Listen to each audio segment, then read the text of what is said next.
strong gravitational lensing is one of the most fascinating phenomena in astronomy. In addition to being beautiful, it also has many cosmological applications. And today we are very happy to have a world expert in the uses of strong gravitational lenses to tell us one important application, namely to measure the distances in the universe.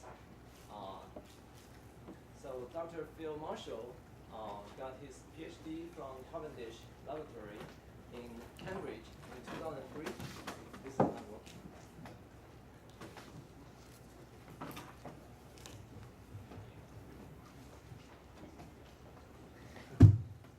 And afterwards, he has held prestigious fellowships at Stanford and UC Santa Barbara and Oxford University. Now, he's a research scientist at SLAC and Kavli Institute for Particle Astrophysics and Cosmology in Stanford. Let's welcome him.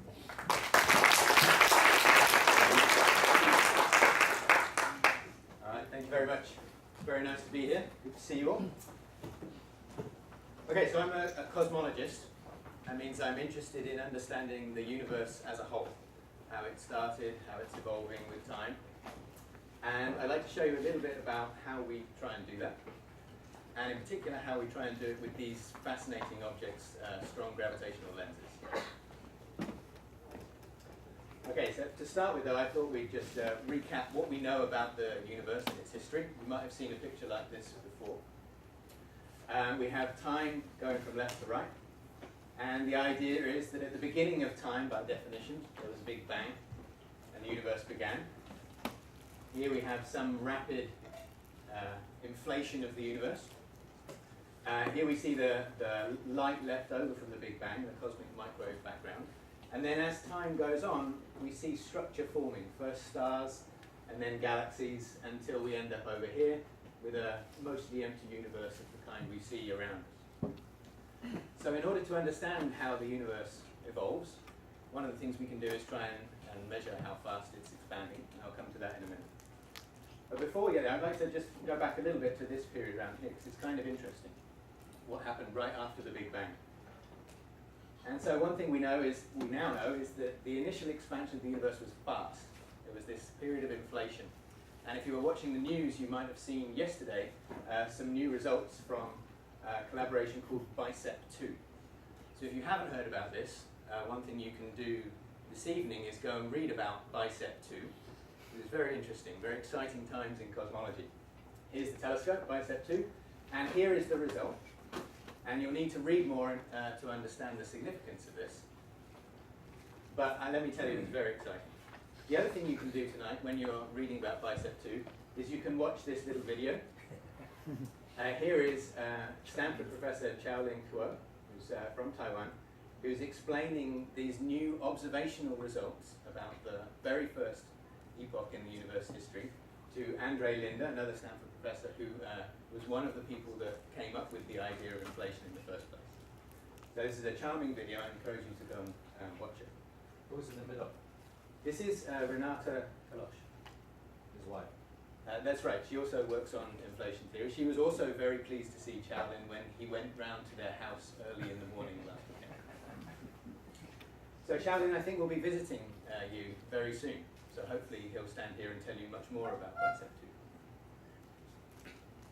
2. Okay, but now we know that the universe is still expanding. It was expanding very fast initially during inflation, but we see that it's still expanding now. So how do we know this? Well, one of the things we can do is we can look at galaxies in the universe and measure how fast they seem to be moving away from us, and compare that recession speed with how far away they are. So that's what this plot shows. This is some measure of distance against some measure of velocity called redshift. And you can see that the further away the galaxy, the faster it seems to be moving away from us. So this is what you get in a uniformly expanding universe. Is a model universe with galaxies painted into the space-time continuum. And here's the universe expanding, and you can see that all the galaxies move away from each other, and the furthest ones seem to be moving away fastest. That last part's kind of hard to see. You might need to get your own balloon and try that. So that expansion of the universe was first seen in the 1920s. These days we can do a lot better, and we can go further out into the universe. We can look at galaxies halfway across the universe if they have particular explosions going off in them. Here's a type 1A supernova. Here's what the sky looked like with the Hubble Space Telescope 3 weeks before, and here's what it looks like during the supernova. Maybe you see this little faint blob. If you take the difference between these two images, you see a little point source. That's the supernova. So they're very luminous. We can see them halfway across the universe. And they're special because they always seem to have the same luminosity. So they're like light bulbs. If you know how bright a light bulb is, if you move it further away, it looks fainter. So here's actually the plot from the various supernova cosmology projects. Here's the piece I showed you earlier. This is some measure of distance against redshift. And you can see something odd is going on up here. This line isn't straight anymore. And in fact, if we look at the difference in distance relative to some standard model of a universe that just expands the way you might think it might, what we see is that these type 1A supernovae are fainter. They lie a little bit above the horizontal line than we were expecting. It's as if they're further away than we thought. And so this discovery, which was interpreted as them being further away than we thought because the universe has been accelerating in its expansion recently, that discovery was rewarded with the Nobel Prize last year. Okay, so it's good to ask questions in science. Here's a very good question about this thing that we've seen, that the universe expansion seems to be accelerating. So a very good question to ask is why? And the answer is we don't know. I'll tell you how far we've got in answering this question. We've named the thing that might be causing it. So the idea is that there might be some new constituent of the universe that's causing this expansion to accelerate. So something like an anti-gravity, or some new type of material that somehow causes space to expand at an accelerating rate. So we don't know anything that's like this. And so maybe we should just call it dark energy and then see what we can do to help ourselves out. So here are some recommendations for what we might do, having named this phenomenon dark energy. It appears to be the dominant component of the physical universe. That is, it makes up the majority of the energy density in the universe. 3/4 of the energy density in the universe seems to be this mysterious new component. But there is no persuasive theoretical explanation for its existence or magnitude. So if you're of sort of theoretical mind, interested in maths and so on, you might like to think about the theoretical problem of what could cause an accelerating expansion. So that's one thing we can do, come up with new ideas for why the universe expansion might be accelerating. This group of people who were writing about dark energy back in 2006, they continue. The nature of dark energy ranks among the very most compelling of all outstanding problems in physical science. So it's a good one to follow. These circumstances demand an ambitious observational program to determine the dark energy properties as well as possible. Okay, so I put this in green because this kind of statement is very important to observers like me and Sherry Suyu at ASIAA. We like the sound very much of ambitious observational programs. So our approach to understanding dark energy is to try and measure it better. So we're not thinking of possible ways that it might work. All we're doing is trying to measure it more accurately. Okay, so here's a slightly better plot.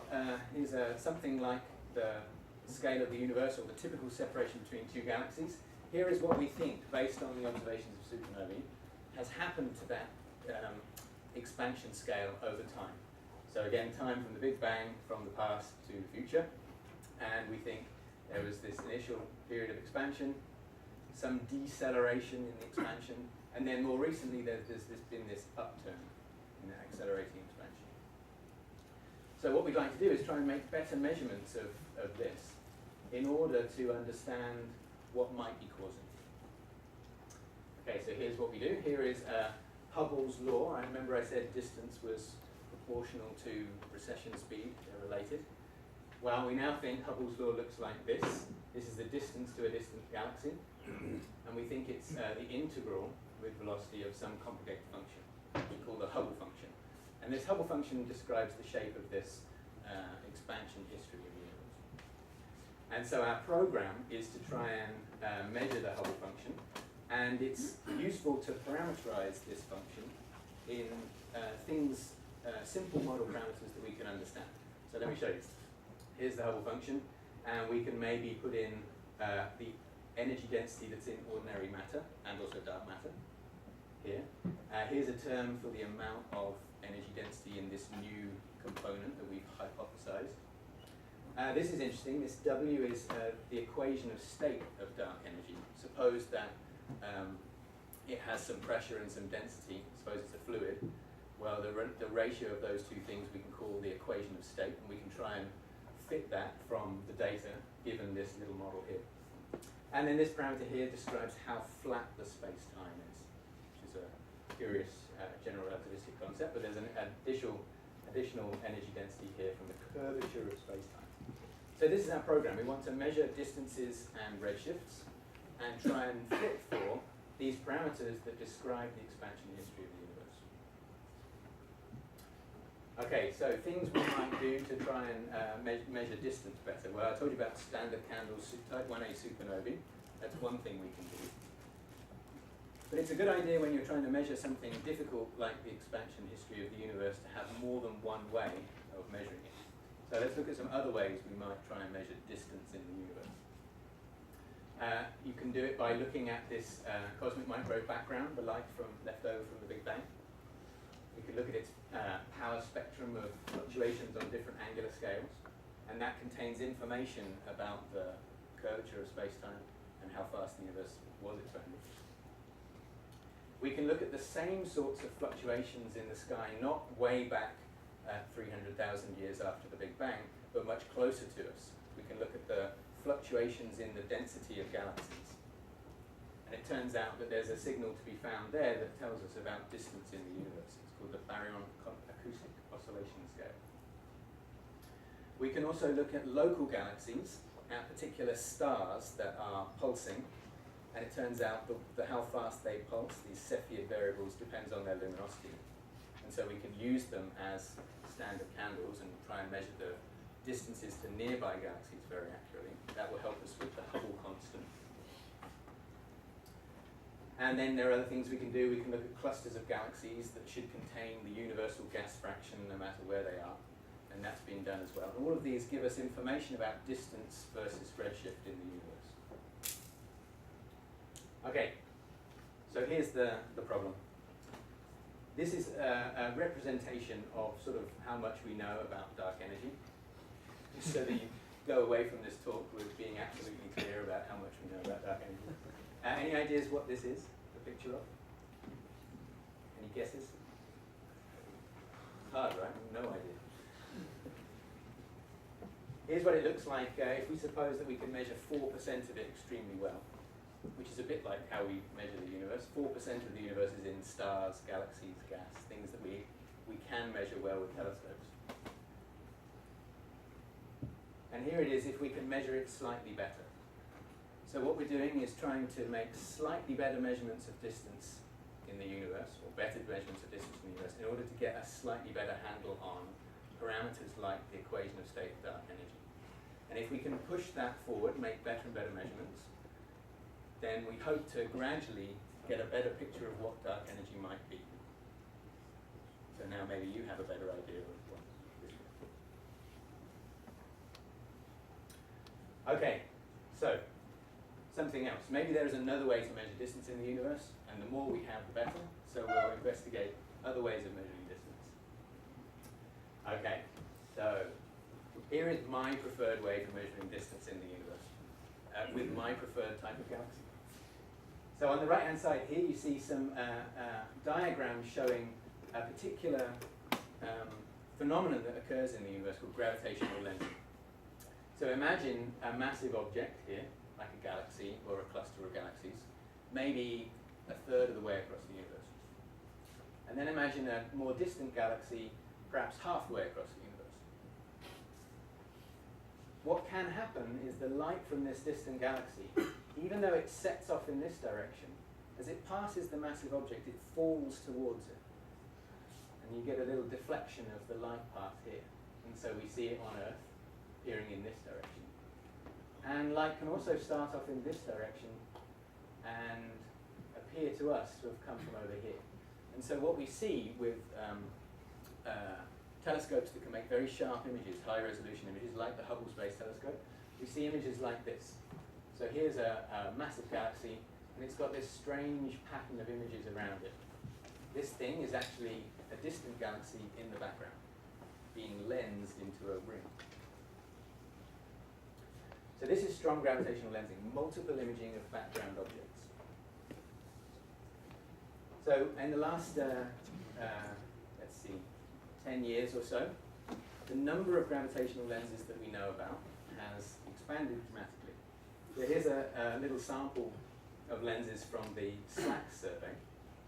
Each of these yellow objects is a massive galaxy full of old stars. You don't see a disk like in the Milky Way. These are massive elliptical galaxies. And coloured blue here are background galaxies sitting almost exactly behind the massive galaxy. And you don't see them obscured, you see them lensed.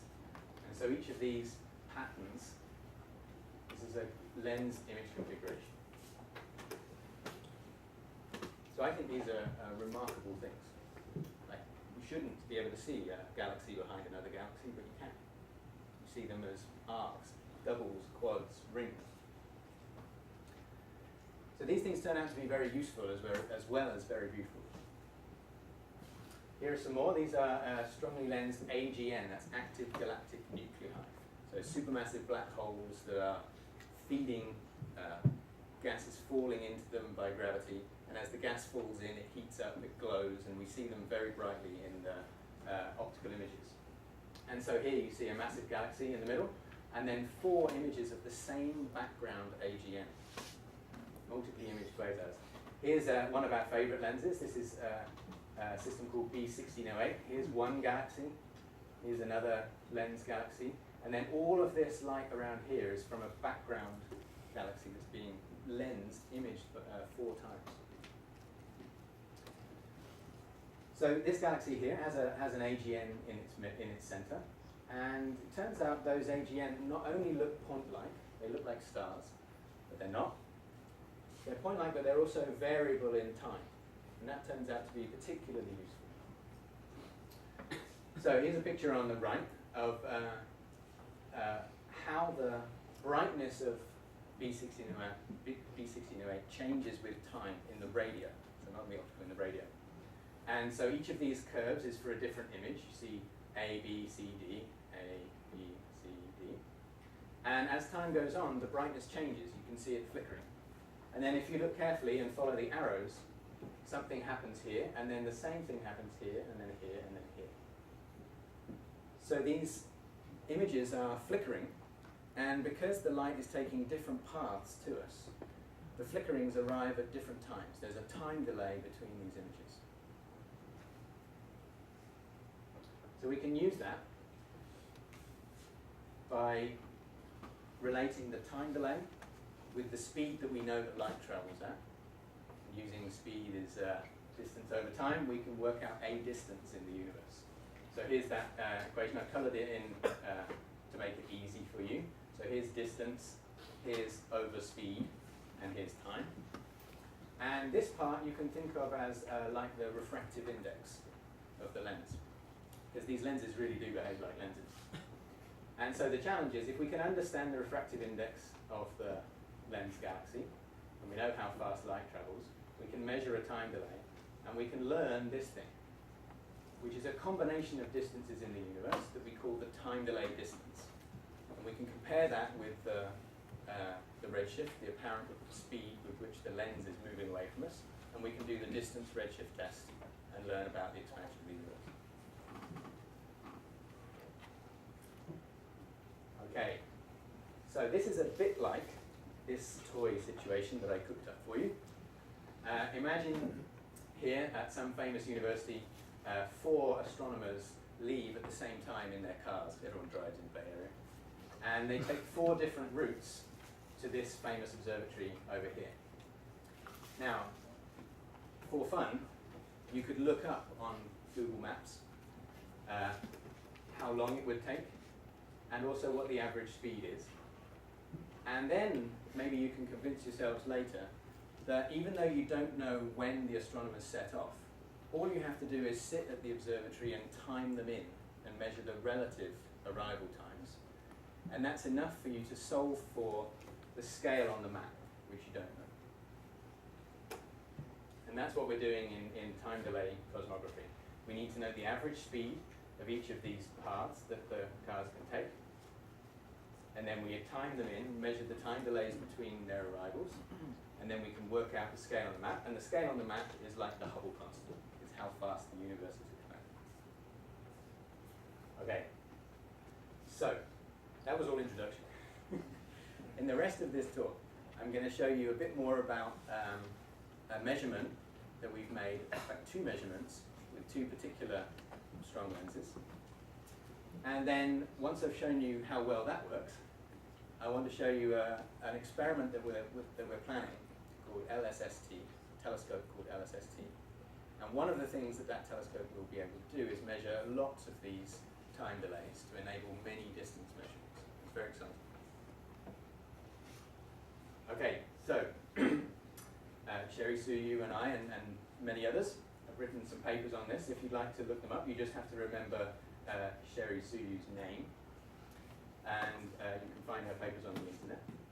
And these are the people in our group that we're now calling Holy Cow, because it's well, such an exciting project to work on. Okay, so let's go back to B1608. I showed you this radio light curve. Well, from that data, Chris Fastnacht and collaborators measured the time delays between the different light curves. Here they are. Look how small these error bars are compared to the time delay. So this is a very precise measurement of the time delay. That's a good start. Here are some more precision time delays from our colleagues in Switzerland, the Cosmograil team. This is now in the optical for a different lens. This one up here, this is RxJ1131. And here you see 4 images again, A, B, and C.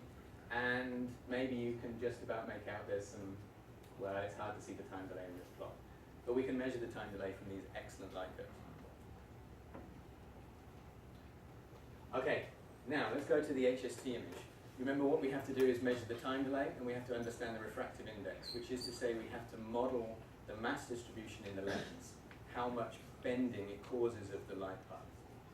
And so we should ask, well, how do you model a gravitational lens? Here's one way to model a gravitational lens. You can all do this evening at dinner. And it works best if you empty the wine glass first, and then you can hold it up, look at a candle behind it.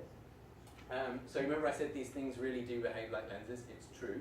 Not that you would ever make a glass lens like the bottom of a wine glass, but you can still see how much magnification you get at the expense of some distortion.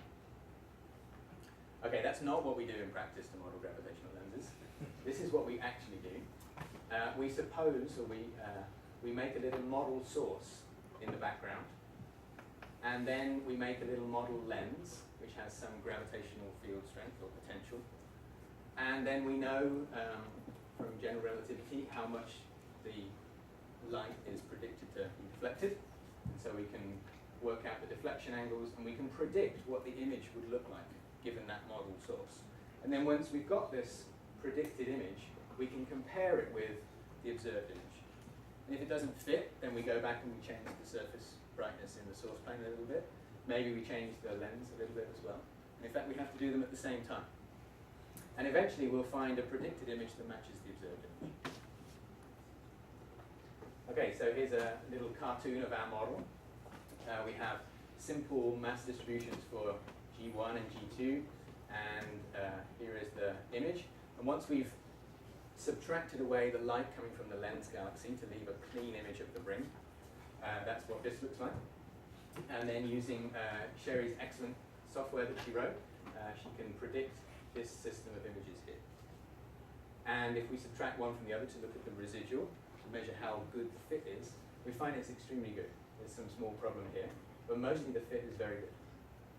And the model source in the source plane that we need to make this good fit looks like this. So this is a reconstruction of that galaxy in the source plane, the one that was smeared into a ring. It actually looks something like this. Okay, there's an extra component to this model. You see these squares here? What we tried is allowing the mass distribution to have some small-scale structure, some ripples around it. So we put a grid of pixels down to say, well, let's see if we can see any extra structure. And we find that we don't. That the gravitational potential of this object is smooth at the sort of 2% level, which is interesting. And that should give us some confidence that these objects can be modeled with relatively simple mathematical functions, and that is enough to do a good job of predicting the data. And so we should have some confidence in the distances that we extract. Okay, we did the same thing for our XJ1131. Here we are, the observed image. Here's the predicted image. Here's just the arc separated out. Here are the AGN point sources. Here's the residual, very, very low. And here's what this galaxy we think looks like in the source plane. Okay, so we have a model for the lens. Now we can start thinking about solving that equation for the cosmological parameters. But when we're working with data, we don't solve equations. We try and predict the data that we observe. What do I mean by that? Well, we imagine that we have some model parameters for our lenses, but also for the cosmology that's determining how distance varies with redshift. And we have some other parameters for example, the source plane, all those pixels in the source plane, they're all parameters. And then we understand that the data that we have, we got that by chance, didn't have to be that way. So data are sort of fuzzy items. And so we had put them in probability distributions like this. Here's the probability of the HST image given all our parameters. Here's the probability of the time delay given all our parameters, and so on. And what we do using the rules of probability theory is we go over here and pull out the probability that the parameters have particular values. So our result will be a probability distribution for the model parameters. And from that we can read off some numbers and learn something about the universe. Okay, so there's a problem. The simple model I showed you can't be the whole story. Remember I showed you that cartoon that had two blobs of mass, and we were using it to predict the image, and it worked very well. It turns out to predict the time delays we have to do a bit more worrying. And the reason is that each of these three density profiles, imagine this is density increasing towards the center of the lens, and as we go out from the center of the lens, the density falls away. Each of these three profiles predicts the same time delays. So we have to somehow deal with that. We need to know which is the true profile of the mass, or at least a good model for the true profile. And we can get some of that information from the thickness of the arcs. So we've done some of the job already. We can get more information by weighing the galaxy by looking at how fast the stars are moving. That helps. But in the end, we found that we also have to worry about not just the lens galaxy, but also all of the mass between us and the lens, and all of the mass between the lens and the source. So this sounds difficult. Let me show you a picture for what's going on. We imagine the light coming out from an AGN over here. Suppose our lens galaxy is just here. There'll be a big deflection at this point, strong lensing event. But all the way, the rest of the light path, there are these little kinks and wiggles. These are weak lensing effects as the light gets just bent around all of the rest of the mass in the universe. And we have to take that into account in order to make an accurate measurement. So it's a bit like not knowing that there was an accident on one of these roads, that the average speed that we thought we had wasn't quite the average speed that really happened. So we have to find some way of coping with that. How are we going to estimate where the accidents were, what effect they had on the refractive index? Okay, so here is what we do.